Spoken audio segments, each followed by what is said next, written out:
Assalamualaikum warahmatullahi wabarakatuh. Hari ini kita membahas tentang pendekatan pembelajaran fisika.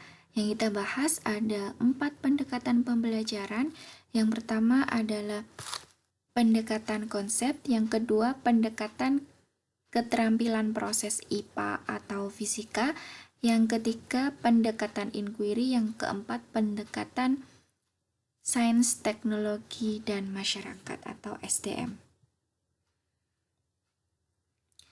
Pendekatan pembelajaran adalah pola umum yang digunakan oleh seorang guru dalam pembelajaran untuk mencapai tujuan pembelajaran.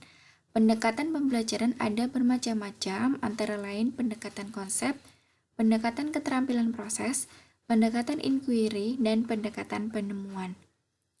Guru dapat memilih pendekatan-pendekatan yang sesuai dengan karakteristik siswa, sarana dan prasarana yang tersedia, kemampuan guru, dan karakteristik materi pembelajaran. Jadi dalam penggunaan pendekatan, guru perlu memperhatikan hal-hal tersebut, terutama tentang karakteristik siswa dan karakteristik materi pembelajaran. Jadi tidak semua materi harus menggunakan pendekatan-pendekatan seperti yang sudah disebutkan sebelumnya, seperti pendekatan konsep, keterampilan proses, inquiry, dan pendekatan penemuan. Yang kita bahas pertama adalah pendekatan konsep. Konsep merupakan kategori-kategori yang kita berikan pada stimulus yang ada di lingkungan. Konsep merupakan batu-batu pembangun atau building blocks berpikir.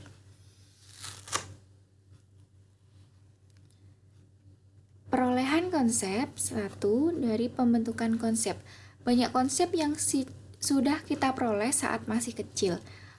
Namun, konsep itu mengalami perubahan dikarenakan pengalaman-pengalaman kita.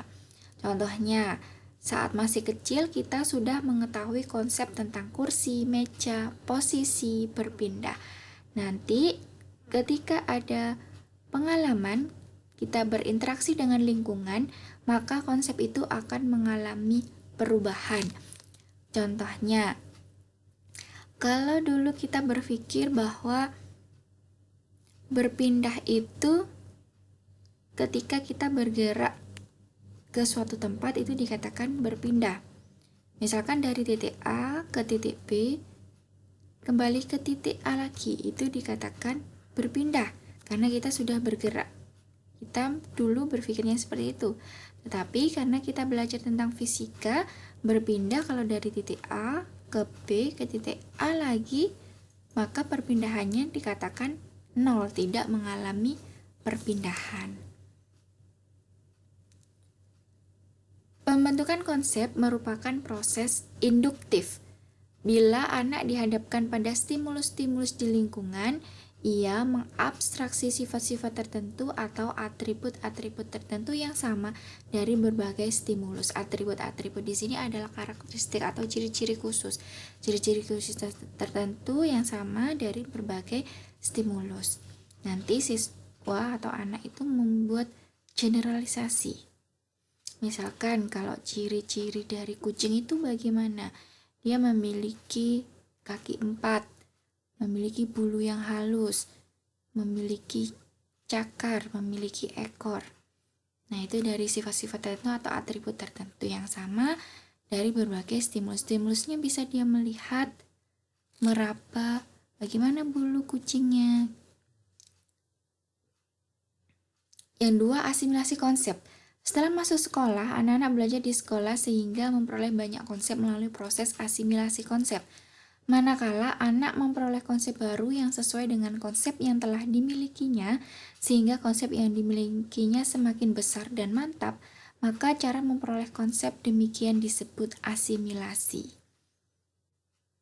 Ini jadi anak itu sudah tahu konsep, setelah belajar, konsep itu akan semakin mantap, maka dikatakan mengalami asimilasi. Semakin paham dengan konsep yang sudah ada di pikirannya. Tingkat pencapaian konsep menurut Klaus Meyer. 1. Tingkat konkret. Kita dapat menyebutkan bahwa seseorang telah mencapai konsep pada tingkat konkret apabila orang itu mengenal suatu benda yang telah dihadapi sebelumnya. Untuk mencapai konsep konkret, siswa harus dapat memperhatikan benda itu dan dapat membedakan benda itu dari stimulus-stimulus yang ada di lingkungannya. Jadi kalau siswa melihat bola, maka siswa langsung mengenali bahwa itu adalah bola. 2. Tingkat identitas. Pada tingkat identitas, seseorang akan mengenal suatu objek sesudah selang suatu waktu. Bila orang itu mempunyai orientasi ruang atau spatial orientation yang berbeda terhadap objek itu. Yang C, bila objek itu ditentukan melalui cara indera atau sensor modality yang berbeda, misalkan mengenal suatu bola dengan cara menyentuh bukan melihat. Misalkan lagi kalau anak kecil itu atau kita sebagai orang dewasa tanpa melihat seseorang, dengan mendengar suaranya saja kita bisa mengenali bahwa itu adalah ibu kita, bahwa itu adalah teman kita. Itu adalah tanda tingkat identitas. 3. Tingkat klasifikatori. Pada tingkat ini siswa mengenal persamaan dari dua contoh yang berbeda. Ia dapat mengklasifikasikan contoh-contoh dari konsep, namun siswa belum bisa menentukan kriteria atribut maupun kata yang mewakili konsep itu. Misalkan kalau ada anak itu mainan ada yang bentuknya lingkaran, bentuknya segitiga, dia dapat mengumpulkan persamaan-persamaan dari benda-benda itu. Mana yang segitiga, mana yang lingkaran.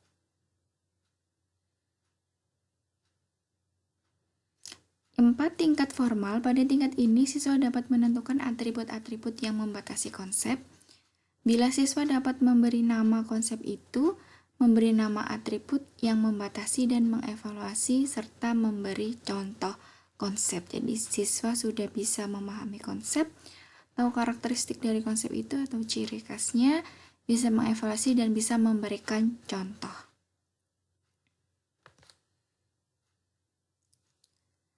Jadi kalau dalam Piaget juga ada tingkat perkembangannya, nanti ada hubungannya antara tingkat perkembangan menurut Piaget.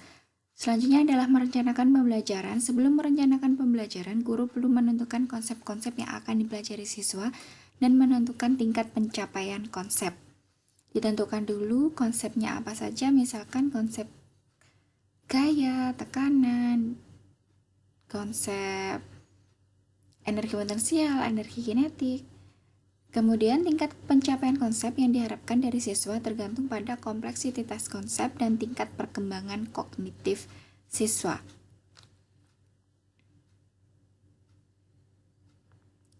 Tingkat pencapaian konsep tercermin dari tujuan pembelajaran. Misal, setelah melakukan eksperimen, siswa dapat menjelaskan konsep tekanan zat padat. Tujuan ini mencerminkan pencapaian konsep. Tujuan pembelajaran biasa disampaikan ketika membuka pelajaran. Diharapkan nanti setelah melakukan pembelajaran itu, siswa bisa mencapai konsep. Setelah melakukan eksperimen, siswa dapat menjelaskan konsep tekanan zat padat.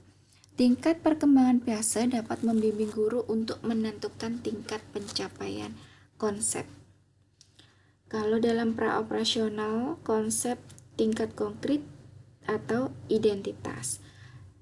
Dan untuk operasional konkret, klasifikatori. Sedangkan untuk operasional formal pada tahap pencapaian formal. Yang B, pendekatan keterampilan proses, fisika sebagai produk dan sebagai proses. Fisika sebagai produk.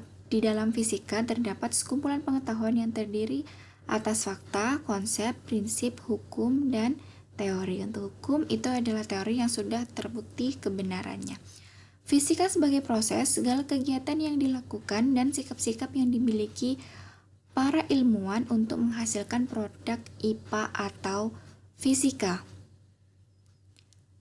Dalam kegiatan menghasilkan produk, ilmuwan memiliki keterampilan-keterampilan tertentu yang disebut sebagai keterampilan proses fisika.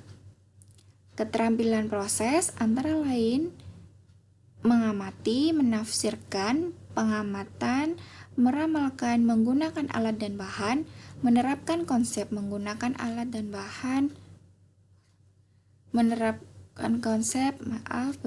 merencanakan percobaan, berkomunikasi, dan mengajukan pertanyaan. Ini untuk keterampilan proses yang ada dalam pembelajaran fisika. Keterampilan proses yang lain masih banyak, nanti bisa dicari dari berbagai sumber di internet atau artikel mengenai jenis-jenis keterampilan proses. Pendekatan keterampilan proses, kompetensi siswa mencapai 3 ranah, yaitu kognitif atau pengetahuan, psikomotor atau keterampilan, dan afektif atau sikap. Siswa mampu menguasai materi, terampil dalam menggunakan konsep, prinsip hukum dan teori IPA atau fisika, serta perilaku, sikap, nilai, dan norma atau sikap ilmiah yang tergambar dalam kehidupannya. Jadi ini lebih ke tujuan dari pendekatan keterampilan proses, atau dengan pendekatan keterampilan proses, siswa dapat menguasai materi, jadi ada produk dan ada juga prosesnya. Hal-hal yang perlu diperhatikan dalam penggunaan pendekatan keterampilan proses. Dalam menyusun strategi mengajar dengan menggunakan pendekatan keterampilan proses IPA atau fisika, maka keterampilan tidak perlu dilakukan berurutan. Maksudnya tidak perlu dilakukan berurutan ini adalah dari mengamati, membuat rencana, menentukan alat dan bahan, itu tidak perlu dibuat berurutan. Dalam penerapan berbagai metode, jumlah keterampilan proses IPA atau fisika tidak perlu sama. Misalkan dengan metode eksperimen, keterampilan proses IPA yang dikembangkan ada 3. Mengamati, menafsirkan, menggunakan alat dan bahan misalkan. Nah, sedangkan untuk menggunakan metode yang lain, misalkan metode ceramah, itu tidak perlu jumlahnya sama. Dengan metode ceramah, kemungkinan untuk mengembangkan keterampilan proses hanya sedikit. Sedangkan metode memecahkan masalah atau inquiry bisa kemungkinan yang terbanyak dalam mengembangkan keterampilan proses. Hendaknya dalam 1 semester keterampilan proses pernah dikembangkan dan tersebar dalam seluruh materi yang harus dipelajari, dan perlu memperhatikan keseimbangan antara keterampilan proses IPA atau fisika yang dikembangkan. Jadi maksudnya keseimbangan ini tidak hanya keterampilan proses mengamati saja yang dikembangkan, tapi juga keterampilan proses IPA atau fisika yang lain, dan harus tersebar dalam seluruh materi, bisa dalam pertemuan 1 sampai pertemuan akhir harus dikembangkan, dan dalam pengembangannya juga harus seimbang, tidak hanya keterampilan mengamati saja, tapi juga perlu keterampilan proses IPA atau fisika yang lain. Langkah-langkah dalam strategi mengajar: 1. Menentukan kelas dan satuan waktu untuk membuat perencanaan. 2. Menentukan konsep atau prinsip fisika yang akan dipelajari. Konsepnya apa saja yang perlu dipelajari, kita juga harus memperhatikan kompetensi dasar. 3. Mengurutkan semua keterampilan proses yang dikembangkan. Dalam menggunakan konsep itu, keterampilan proses apa saja yang perlu dikembangkan. 4. Menentukan metode atau pendekatan mengajar yang akan digunakan dalam pembelajaran. 5. Menentukan keterampilan proses IPA atau fisika yang akan dikembangkan pada setiap konsep yang dipelajari dengan metode yang telah ditetapkan. Jadi konsepnya apa, metodenya yang digunakan apa, dengan adanya konsep dan metode yang diterapkan, kita tentukan keterampilan proses IPA apa saja yang perlu dikembangkan. Yang keenam, menyusun persiapan mengajar untuk setiap konsep atau prinsip fisika. Langkah-langkah dalam strategi mengajar, misal, siswa akan belajar konsep jenis zat dengan metode percobaan. Keterampilan ini tadi kan menentukan konsep dulu dan metode. Dari penentuan konsep dan metode kita menentukan proses. Keterampilan proses IPA fisika apa yang akan dikembangkan. Keterampilan proses IPA atau fisika yang akan dikembangkan melalui metode percobaan yang dilakukan siswa adalah: 1. Menggunakan indera. Menggunakan indera ini bisa melihat, mendengar, meraba, mencium. 2. Mengumpulkan fakta-fakta yang relevan, misal sifat-sifat beberapa macam zat. 3. Mencari persamaan dan perbedaan dari zat-zat itu, zat padat, cair. 4. Mencatat setiap pengamatan yang terpisah. 5. Menghubungkan hasil pengamatan, dan sampai yang keenam adalah menarik kesimpulan. Yang C selanjutnya adalah pendekatan inquiry. Pengertian pendekatan inquiry. Inquiry berarti pertanyaan atau penyelidikan. Pendekatan inquiry adalah dalam belajar siswa ingin melihat apa yang terjadi, ingin melakukan sesuatu, ingin menggunakan jawaban atas pertanyaan sendiri, menghubungkan penemuan yang satu dengan penemuan yang lain, membandingkan apa yang ditemukan dengan yang ditemukan orang lain. Ini menurut Piaget.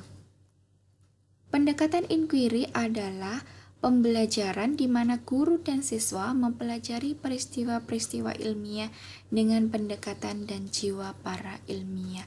Jadi ini mengambil pendekatan dan jiwa para saintis, baik dalam sikap ilmiah, metode ilmiah. Ini menurut Kuslan dan Stone. Menurut Kuslan dan Stone, pendekatan inquiry ditandai dengan menggunakan keterampilan proses IPA atau fisika, dari mengamati dadi sampai membuat kesimpulan. Waktu tidak menjadi masalah. Tidak ada keharusan menyelesaikan unit tertentu dalam waktu tertentu. Jadi bisa satu konsep itu tidak harus selesai dalam satu pertemuan. Jawaban-jawaban yang dicari tidak diketahui terlebih dahulu. Jadi dengan diberikan masalah, siswa tidak mengetahui jawaban dari masalah. Jawaban tidak ditemukan dalam buku, jadi masalah yang diberikan ke siswa itu tidak ada di buku. Sehingga siswa harus menemukan jawaban, bukan memberi jawaban. Jadi buku itu tidak menemukan jawaban, tapi memberikan saran untuk menemukan jawaban, bukan memberi jawaban. Jadi masalah itu tidak ada dalam buku atau tidak ada dalam sumber internet atau sumber-sumber yang lain, sehingga yang ada hanya saran dalam menemukan jawaban, bukan memberikan jawaban, sehingga siswa akan melakukan suatu penyelidikan. Siswa melakukan penelitian secara individu maupun kelompok untuk mengumpulkan data yang diperlukan untuk menguji hipotesis. Hipotesis adalah jawaban sementara yang dianggap benar. Hipotesis ini didapatkan dari teori-teori dari buku. Hipotesis ini perlu diuji empirik. Diuji empirik itu maksudnya adalah diuji melalui penelitian atau penyelidikan. Siswa selanjutnya mengolah data hingga membuat kesimpulan. Pendekatan inquiry lebih menekankan pada pencarian pengetahuan fisika dan perolehan pengetahuan. Macam-macam pendekatan inquiry. Ada 3 macam pendekatan inquiry. Inquiry terpimpin, inquiry bebas yang dimodifikasi. Dalam inquiry terpimpin, siswa diberi petunjuk-petunjuk seperlunya berisi pertanyaan-pertanyaan yang bersifat membimbing.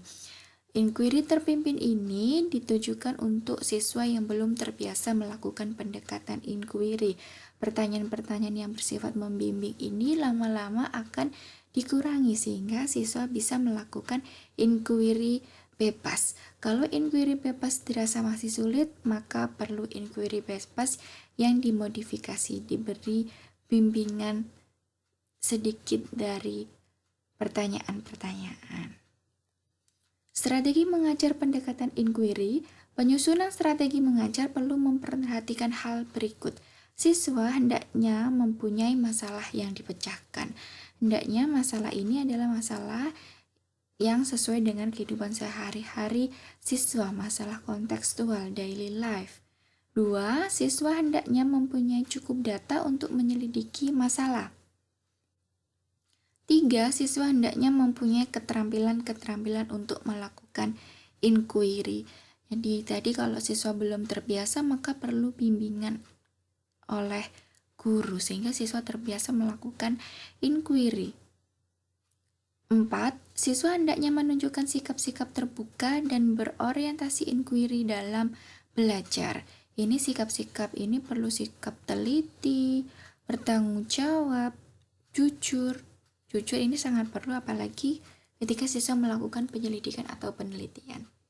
Tepat waktu juga perlu. 5. Siswa diberikan kesempatan untuk melibatkan diri secara aktif dalam memecahkan masalah. Strategi mengajar pendekatan inquiry yang A. Pengalaman pendahuluan.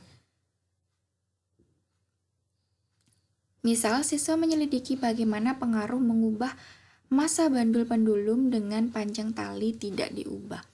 Jadi panjang talinya tetap, masa bandulnya dirubah. Bagaimana pengaruh mengubah panjang tali dengan masa bandul tetap? Nah, setelah tadi panjang talinya tetap, masanya yang dirubah, sekarang bagaimana kalau masa bandulnya dibuat tetap, panjang talinya dirubah? Beberapa siswa menggambarkan pada kertas grafik panjang tali terhadap jumlah ayunan atau frekuensi ayunan. Beberapa siswa dapat meramalkan frekuensi ayunan bagi panjang tali tertentu. Siswa juga dengan panjang tali tertentu bisa meramalkan jumlah frekuensinya. Ini adalah pengalaman pendahuluan. Yang B. Peranan guru. Menyiapkan fokus untuk inquiry. Guru menunjukkan video 5 buah pendulum dilepas dari suatu statif bersama-sama. Setiap bandul bervolume sama atau masanya sama, tetapi dibuat dari bahan yang berbeda, yaitu baja. Volumenya sama, masanya tergantung ini bendanya, dari baja, timah, kayu jati, kayu lunak, dan styrofoam. Selanjutnya, guru memberikan pertanyaan. Mengapa pada permulaan semua pendulum itu berayun dengan panjang busur yang sama? Tetapi kemudian tiba-tiba ada di antaranya dari kayu lunak dan styrofoam mulai berkurang ayunannya. Hampir berhenti sedangkan yang lain terus berayun. Jadi guru ini memberikan pertanyaan sehingga siswa akan fokus untuk melakukan penyelidikan atau melakukan inquiry. Strategi guru. Strategi guru ialah dengan cara menghadapkan siswa pada masalah, siswa mencoba menjelaskan peristiwa yang telah mereka amati. Siswa menguji hipotesis dengan melakukan percobaan membuat laporan tentang penemuan mereka. Jadi dengan pendekatan inquiry ini siswa akan menemukan suatu konsep. D. Pendekatan sains teknologi masyarakat. Pengertian pendekatan STM. Pendekatan STM, Sains, Teknologi, dan Masyarakat dikenal sebagai Science, Technology, and Society Approach. Sains itu sains, teknologi, society ini adalah masyarakat, sedangkan approach adalah pendekatan. Pendekatan STM adalah suatu usaha untuk menyajikan IPA melalui pemanfaatan masalah-masalah dalam kehidupan sehari-hari. Pendekatan sains, teknologi, dan masyarakat melibatkan siswa dalam penentuan tujuan pembelajaran, prosedur pelaksanaan pembelajaran, pencarian informasi, bahan pembelajaran, bahkan pada evaluasi belajar.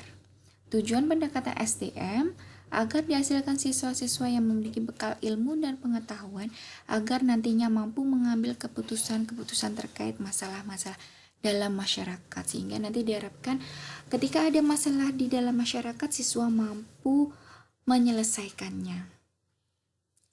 Landasan pendekatan STM ada hubungan erat antara sains, teknologi, dan masyarakat. Proses belajar mengajar didasarkan kepada teori konstruktivisme, di mana siswa membangun sendiri pengetahuannya saat berinteraksi dengan lingkungan.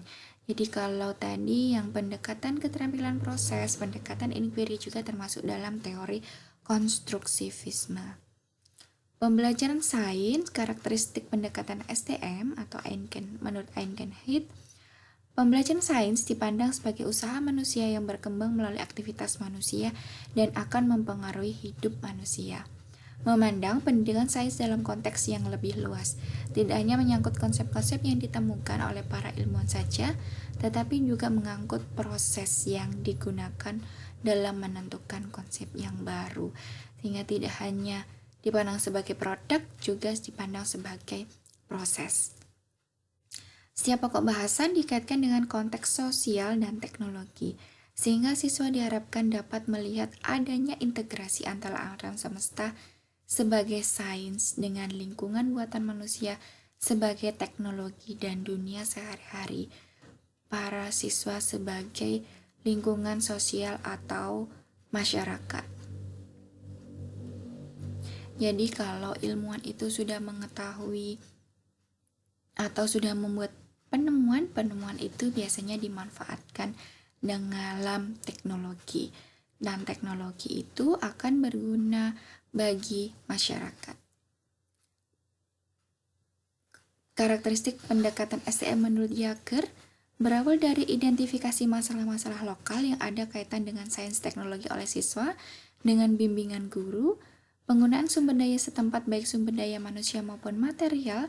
Jadi ini pembelajaran langsung terjun ke masalah di lingkungan siswa.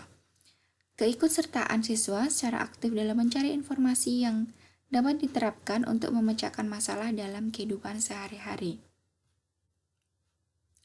Pengidentifikasian cara-cara yang memungkinkan sains dan teknologi untuk memecahkan masalah hari depan.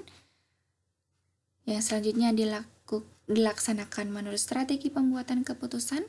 Setiap siswa harus menggunakan informasi sebagai bukti baik untuk membuat keputusan tentang kehidupan sehari-hari maupun keputusan tentang masa depan masyarakat. Jadi keterampilan membuat keputusan itu juga perlu dilatih sejak siswa atau sejak anak masih kecil.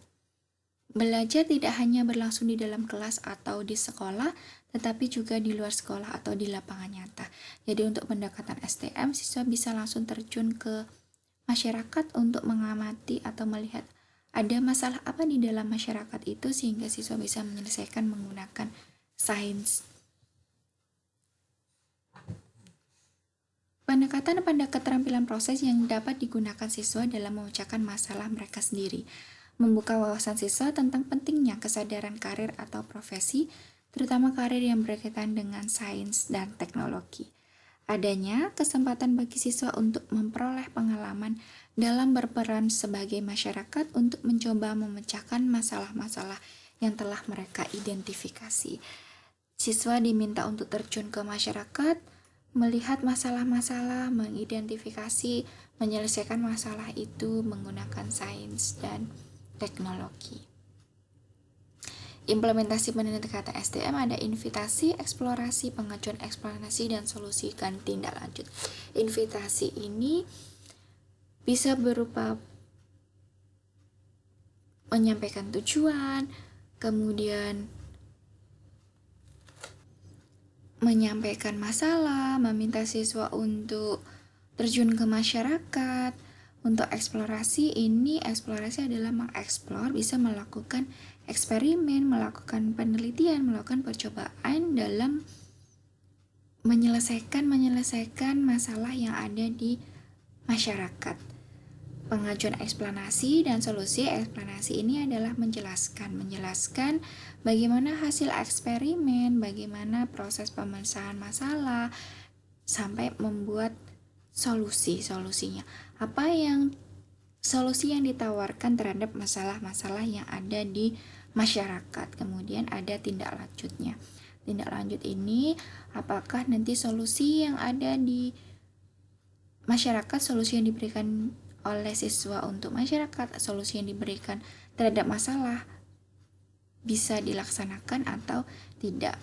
Dan di tindak lanjut ini ada proses refleksi, apakah ada yang salah dalam proses eksperimen, dalam proses penemuan, apakah solusinya perlu dilanjutkan atau tidak, dan sebagainya. Pentingnya pendekatan STM, siswa dapat melihat hubungan nilai tentang apa-apa yang mereka pelajari di bangku sekolah dengan kehidupan nyata sehari-hari atau real life situation. Siswa dapat melihat relevansi teknologi yang digunakan saat ini dengan konsep-konsep dan prinsip sains yang sedang mereka pelajari. Siswa menjadi lebih kreatif. Hal ini akan terlihat dari banyaknya pertanyaan-pertanyaan yang mereka ajukan. Karena besarnya rasa ingin tahu mereka juga menjadi lebih mudah dan terampil mengidentifikasi penyebab atau dampak penggunaan suatu teknologi. Siswa dapat melihat bahwa sains adalah alat yang dapat digunakan atau mampu memecahkan masalah-masalah, terutama masalah dalam kehidupan sehari-hari. Siswa akan menyadari bahwa proses-proses sains sangat penting untuk dipelajari, karena mereka merupakan keterampilan yang sangat penting untuk dikuasai dalam tujuan memecahkan suatu masalah. Siswa akan mempunyai retensi yang kuat terhadap pembelajaran yang dilangsungkan karena berlandaskan konstruktivisme dan kontekstual.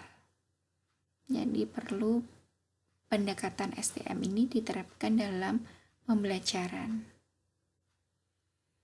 Karena hidup itu tidak akan terlepas dari suatu masalah. Jadi dalam belajar pun kita perlu melatihkan siswa dalam memecahkan masalah. Thanks. Any question? Wassalamualaikum warahmatullahi wabarakatuh.